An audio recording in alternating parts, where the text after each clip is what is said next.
Welcome to the Miracles and Wellness Podcast. My name is Clarissa Booker, and I'm your life and wellness coach, and also a beauty expert. I am so happy and grateful that you are here. We'll be discussing all things health and wellness, feeling empowered, and loving yourself more, while connecting your mind, body, and spirit. Always know that you can manifest whatever you desire for your greater well-being in your life, because I believe that miracles are for everyone.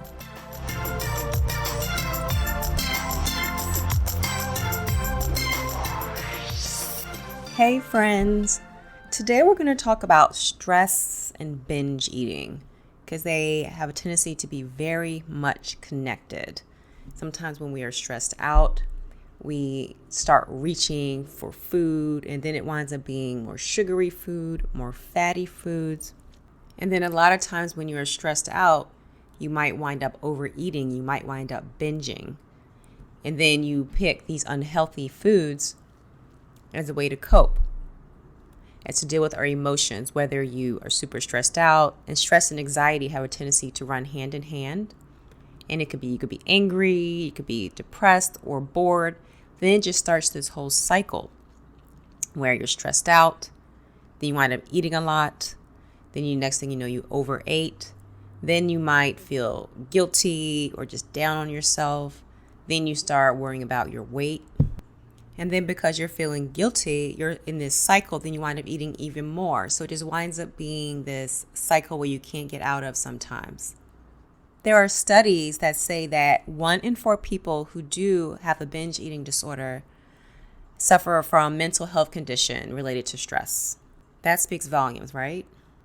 Now, everybody copes with stress differently, but one thing that is really prevalent is people turn to food. Now, stress in the short term, it might shut down your appetite, but that doesn't really last, So if stress persists, like if you're not finding healthy ways to cope with everything, then it starts releasing cortisol. And cortisol increases your appetite. Then that's when you want to eat. You're just like, let me get something sweet, some junk to give you that temporary fix, right? And once you are feeling less stressed, like you're all calmed down and all the things, your cortisol levels should fall, right? But sometimes stress doesn't go away. Sometimes you're going through something, your anxiety is on 100, and you're just like, life is just killing me right now, and this is stressing me out, and this is going on. Then it's going to stay raised, right? It's going to stay elevated. So then that will result in you possibly still making those unhealthy food choices until you're able to get out of this stressful situation. So your body gets out of the fight or flight mode.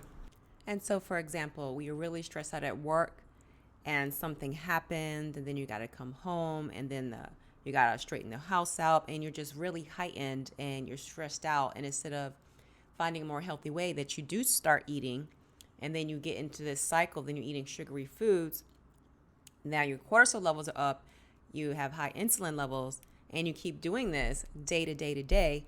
Next thing what can happen is diabetes, heart disease, because it's all connected, because that stress had you binge eat, had you making the sugary and the junk and the processed food choices that you were making over and over again.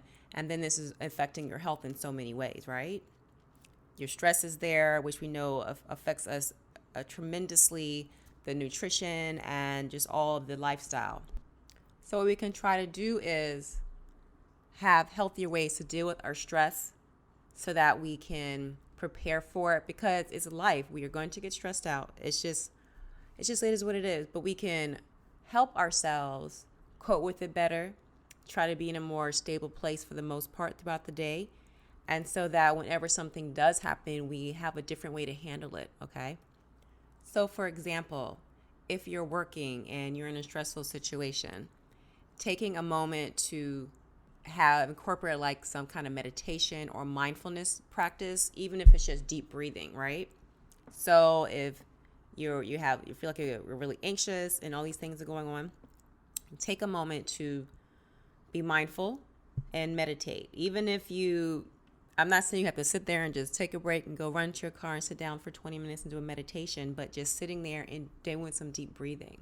you know, inhaling, taking some deep breaths in slowly, even if it's for like a count of 4, holding it for a count of 4 and releasing slowly, and keep doing this. And this will help calm your system, okay?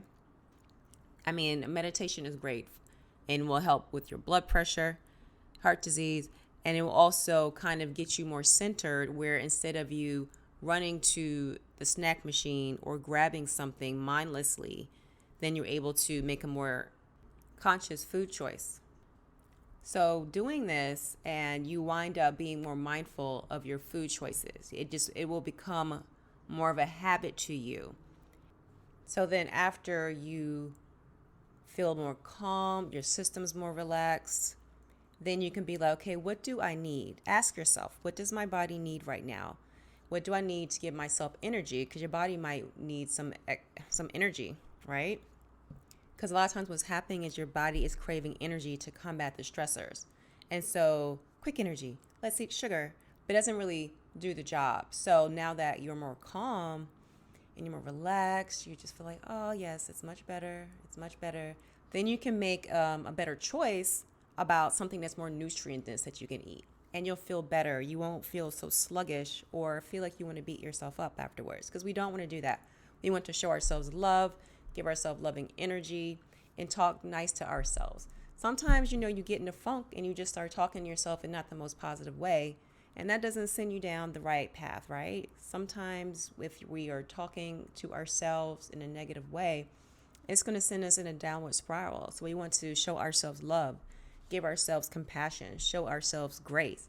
We need to do these things, and it will have us go 100 times farther, right? So after we do these deep breathings, we can make better choices for our foods and eat nutrient-dense food. And if for some reason you do wind up eating something sugary, since you're more centered, you might eat one thing, like something small, like, okay, I'm going to take this small bite of something, and that's all I need. But if you are in a heightened sense of arousal there, you're going to sit there and eat a lot of stuff. It turns into a binge, right? So something like that. Meditation is great. And if later you have the opportunity, do a longer meditation, right? And there is actual de-stress meditation that I have here. If you go to episode 7, it's de-stress meditation to help with anxiety and stress and forms of mental health. And it'll help you become centered and grounded. It's not even that long. It's just about 10, 15 minutes, 13 minutes to be exact as I look at that. And just give yourself that time, because you so deserve it. And you just feel so much better when it's all done. You do. Meditation is like my favorite thing now. It just is. And also making sure that you are eating enough foods first. Making sure that you are not being overly restrictive with your eating, and you're not skipping meals. Because then whenever you do wind up eating, then sometimes sometimes people are overly restricting their food. And then once you do eat, you eat a lot because your body was starving, okay? That's another reason why fad diets are not the best option. A lot of times they be very unhealthy. Even studies show this, because if you're restricting too much, that will definitely trigger that binge episode. Right? Because you can't stop eating, because your body's like, where have you been? Be like, girl, I am hungry. Like, what have you been doing to me? Okay, I'm gonna eat this, and this, because your body's trying to take in all those nutrients. And then you might even be eating too fast. So then you have to make sure that you are eating mindfully and taking the time to sit down and eat slowly. But what happens when you're hungry? You eat it all and you eat it fast, okay? That's exactly what happens when you are so hungry. You just cannot stop, and you eat it fast. Then you miss cues from your body to tell you when you're full, because you're eating it so fast. Also, something great to do is trying to be intuitive with your food when you're eating. So just taking the time to check in with yourself. Be like, go back to those breaths, right? Taking some deep breaths, being like, how do I feel right now? Am I really hungry? What do I need? What is my body craving? Maybe I need some carbs. Maybe I need, because I've been cutting them out, which we don't want to do. We need that energy, right? We need those carbs. And so maybe your body's like, I'm going to go eat some spinach. I'm going to go have some berries, which is full of antioxidants and so yummy for you. Just listening to your body and just eating slowly and just trying to pay attention to the cues when you feel full, right?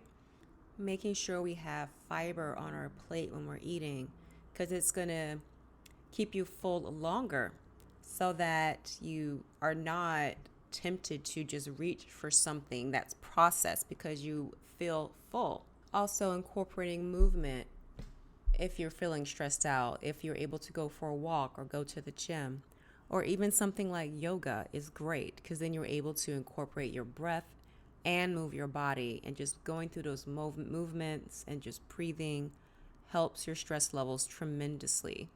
And also, if you are incorporating fitness into your routine, so if you have, for example, been binging and you've gained weight or you've developed diabetes, the exercise will help you feel great and you will naturally start losing weight. And it's not even about losing weight. It's just about living a healthier lifestyle and just being able to move better, live longer. The weight is just a byproduct. That's just a bonus whenever you start doing these things, okay? Whenever you start eating other foods that's more nutrient dense and start decreasing your processed food and you start moving your body, the weight's just a bonus, okay? You're focusing on your blood pressure. You're focusing on your stress. All of this stuff goes hand in hand, right? And then once you start taking care of yourself, respecting your body, giving your body that love that it deserves and that it needs, all the other things start happening, right? So doing the yoga, working out, whether there's so many ways to work out, there's no right way, there's no wrong way. I just say walking a lot of times because if you're not used to working out, walking is good. Or even walking on a rest day. It's nice and casual, whatever it is. Or maybe you just want to rest and sit down and do the yoga, or just sit on your porch and just enjoy the breeze, whatever that is for you. There's just so many ways. And after you finish working out, having some protein on your plate, whether that's an animal lean protein or your plant protein, whatever that is for you, it's your choice, right? But if you do choose to eat animal protein, just making sure it's lean. And so that'll be fine. That, the protein will help replenish your muscles and also help you control your appetite. So just making sure we are eating. Food is your friend. We love food. Food is love. Our body is love. Okay? I'm all about the love around here. So just remember to give yourself grace. It might not happen overnight. Just take one day at a time. And if something happens, don't beat yourself up. Don't do that. Just give yourself the grace it needs and the right tools in your arsenal. Having support. Okay, support is so important. Knowing who you can trust, who will be there. Share with somebody. You don't have to keep it to yourself. Find a trusted person that will be in your corner, that is not going to criticize you and will understand, because it's different for everybody, and just finding that person, finding a support system is essential. That's essential with everything, isn't it? Finding the right support system there that'll have your back, knowing who that is for you, all right? So I hope this episode helped you. Stress and binge eating, just trying to be more mindful and intuitive when you're eating, just paying attention to how you're eating, checking in with yourself, just paying attention, trying your best to pay attention, allowing yourself to eat. Don't be too overly restrictive, because then your body is too hungry. So then you just wind up eating everything, So meditation, yoga, moving your body are just some things you also can do to help you out with your stress levels, okay? Because you want to eat whenever we are hungry, and allowing yourself the grace if something happens, all right? Because we just take one day at a time. Remember, if you've been doing something for 5 years, for 10 years, it's not going to magically get better in a day. That's not realistic. And allow yourself that. Give yourself that permission to know that it's going to take time, right? Each day will get better. Just know that each day will get better. And if you need any additional help, please let me know. You may send me a message. You can email me. There's an email down in the show notes, info@clarissabooker.com. Also, come on over to the Facebook community. Pop any questions in there you might want to know. I could do a podcast episode on it, or just answer you live. Just let me know. And that's bit.ly/wellbeing group. And all those links are down in the show notes. Went blank there for a minute.